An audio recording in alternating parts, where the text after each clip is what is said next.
Hello बच्चों, आइए प्रश्न को देखते हैं। समीकरण निकाय को अवयव विधि से हल कीजिए। और यहाँ पे देखिए 4x माइनस 3y बराबर 3 है, 3x माइनस में 5y बराबर 7 है।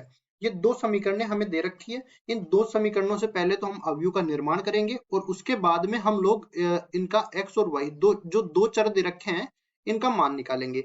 प्रश्न को हल करने से पहले इसकी मुख्य अवधारणा के बारे में चर्चा कर लेते हैं।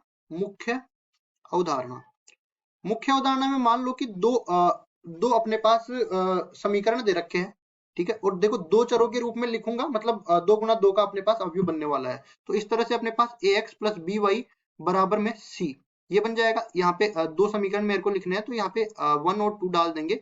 a2x प्लस b2y बराबर में c2।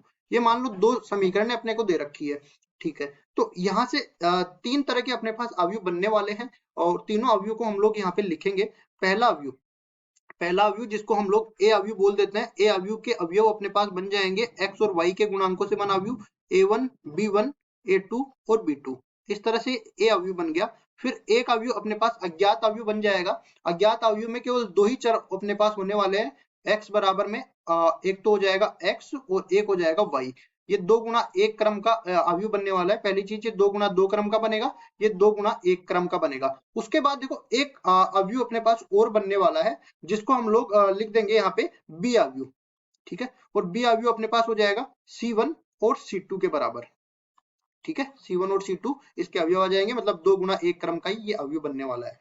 अगर मैं एक को x से गुणा कर दूं, यहाँ से इस तरह से समझो, एक को x से गुणा कर दूं तो मेरे पास b अवयव मिल जाएगा, ठीक है। तो यहाँ पे देख भी सकते हो आप इसका देखो जो कॉलम है, मतलब इसका स्तंभ है 2 के बराबर है, इसकी पंक्ति है 2 के बराबर, तो आपस में बराबर है, गुणा हो सकते हैं। और गुणा होने के बाद इसकी पंक्ति और इसके स्तंभ के बराबर अवयव आने वाला है जो कि मिल रहा है। तो हम लोग यहाँ से क्या करते हैं कि दोनों तरफ a इनवर्स से गुणा कर देते हैं। यहाँ पे देखो बाई तरफ से a के प्रतिलोम से गुणा करेंगे तो a का प्रतिलोम a से गुणा होकर इकाई अवयव बनाएगा, और वो इकाई अवयव x से गुणा होकर भी अपने पास क्या मिलेगा, वही x अवयव मिलेगा। लेकिन इधर अपने पास a का प्रतिलोम गुणा हो जाएगा किससे, b से। तो x का मान निकालने के लिए a का प्रतिलोम निकालना पड़ेगा और उसको b से गुणा करना पड़ेगा। अब देखिए आगे इसको सरल करते हैं हम लोग। अब देखिए ए इनवर्स कैसे बनाते हैं, तो उसके लिए भी इसका एक सूत्र होता है। ए इनवर्स बराबर हो जाएगा एडजॉइंट ऑफ ए और बटा में ए का सारणिक, ठीक है। अब ये कैसे निकालते हैं वो निकाल के बता देता हूं मैं इस सवाल में। पहले तो मैं दोनों समीकरण को लिखता हूँ। 4x माइनस 3y बराबर में 3, 4x माइनस में 3y बराबर में 3 हो जाएगा। और दूसरा समीकरण अपने पास होगा 3x माइनस में 5y, 3x माइनस में 5y बराबर में 7। ये दो समीकरण दे रखे हैं।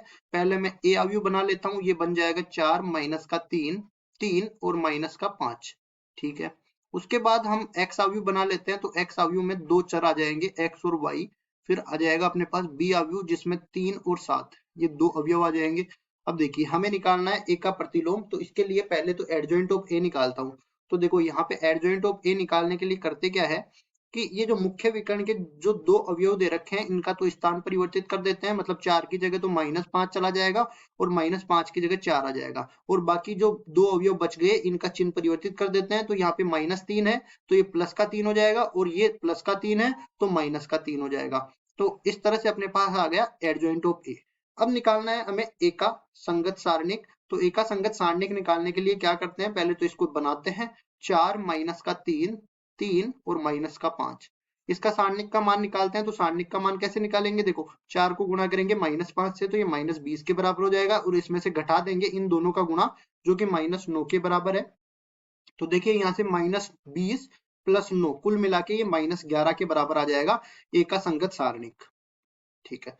अब देखो ए का प्रतिलोम हम आसानी से निकाल सकते हैं। कैसे, क्योंकि हमने कहा था ए का प्रतिलोम बराबर होता है एडजॉइंट ऑफ ए और इसमें भाग लग जाता है ए के संगत सारणिक का। तो एडजॉइंट ऑफ ए का मान हमने निकाल लिया यहाँ पे, और ए के संगत सारणिक का भाग दे देते हैं यहाँ पे -1/11, और ये है अपने पास -5, 3, -3 और 4। अगर मैं माइनस से अंदर गुणा कर दूं तो ये अपने पास मिल जाएगा 1/11, और अंदर आ जाएगा 5, 3, -3 और -4, ठीक है। ये आ गया ए का प्रतिलोम। अब ए के प्रतिलोम को गुणा करना है बी से, तो यहाँ पे देखिए बी से गुणा करने के लिए आगे बढ़ते हैं। तो ये बन जाएगा अपने पास ए का प्रतिलोम गुणा में बी। तो ए का प्रतिलोम 1/11 है, और इसको भी उठा के लाएंगे अवयव को भी। 5 माइनस 3, 3 माइनस का 4, 5 माइनस का 3, 3 माइनस का 4। और ये जो बी अवयव है उसको भी उठा के लाएंगे, तो इसमें दो अवयव है 3 और 7, तो ये भी आ जाएगा 3 और 7। गुणा करते हैं तो देखो 1/11 तो बाहर रह ही जाएगा। अंदर देख लेते हैं, 5 को 3 से गुणा करते हैं तो 15, और 3 को 7 से गुणा करते हैं तो माइनस का 21। इसी तरह दूसरी पंक्ति को पहले स्तंभ से करेंगे तो 3 तिया 9 और 7 चौक 28।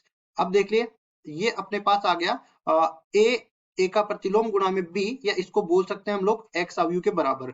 ठीक है, आगे इसको सरल करते हैं तो ये अपने पास आ जाएगा 15 माइनस 21, 1/11 तो बाहर रहेगा ही, 15 माइनस का 21 माइनस का 6 हो जाएगा, और 9 माइनस का 28 ये कितना हो जाएगा, माइनस का 19। ठीक है जी।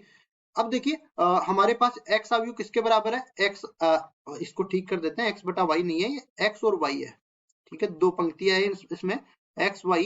अब इसको आगे सरल करते हैं तो तुलना करने पर अपने पास अगर दो अवयव बराबर है तो इनके संगत अवयव भी आपस में बराबर हो जाएंगे। तो x तो बराबर हो जाएगा माइनस का 6/11 से, और y बराबर हो जाएगा माइनस का 19/11 के।